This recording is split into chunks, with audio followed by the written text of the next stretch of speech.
Ari syarat wudu sareng syarat mandi eta aya 10 teu kirang deui. Hiji Islam, dua tamyiz, tilu suci tina nifas sareng haid munggu di istri,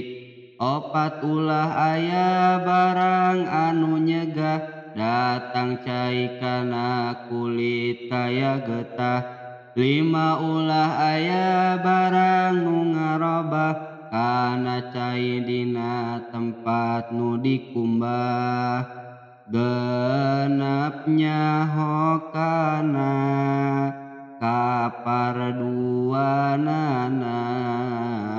tujuh ulah nekadkeun sunat ngumbahna, kadalapan caina anu nyucikeun